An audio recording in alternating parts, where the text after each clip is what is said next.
The York Design Awards was set up to help celebrate and encourage good design within the city. What possibly makes York an attractive city for its visitors is the architecture and building restorations that are in and around the city walls. And after this year's participants have all entered, it's now time for the judging to take place.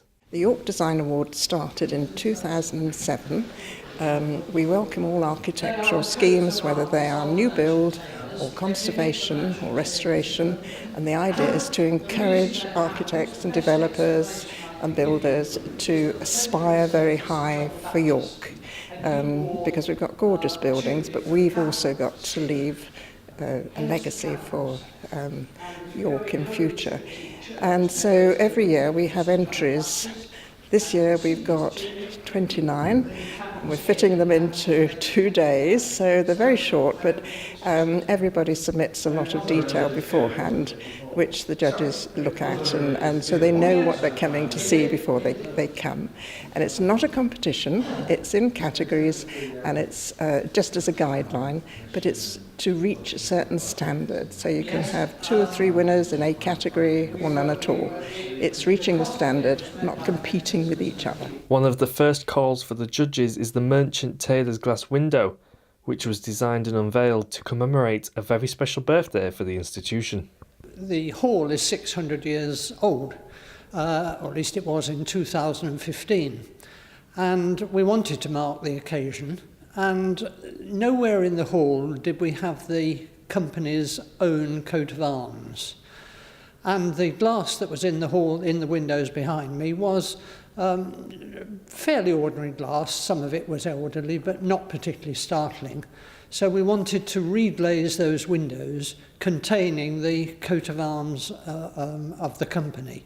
And that is what's been done. And they depict the coat of arms on a background of cloth, folds of silk.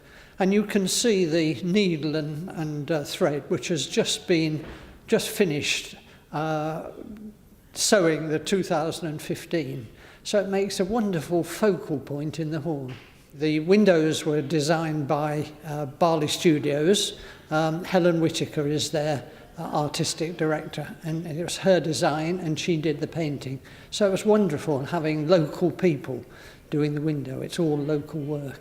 The judges that go around the city visiting all the different sites are brought in from the outside to make sure they offer a fresh perspective when it comes to finalising the award winners. Well, I think it's one of the strengths of this award system is that we come and look at everybody who applies.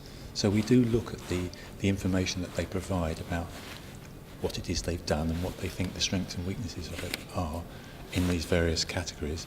But we come as judges and spend a couple of days and we go around and look at everything. So we see both what they say they think they've done and what they've actually done, and that is it's a very great strength. So even if something makes a submission that isn't particularly strong on paper, we will see it, and sometimes that is a particular joy of the scheme, that you discover things that you didn't know about really because they weren't very well described. And we get to see all of the schemes over 2 days.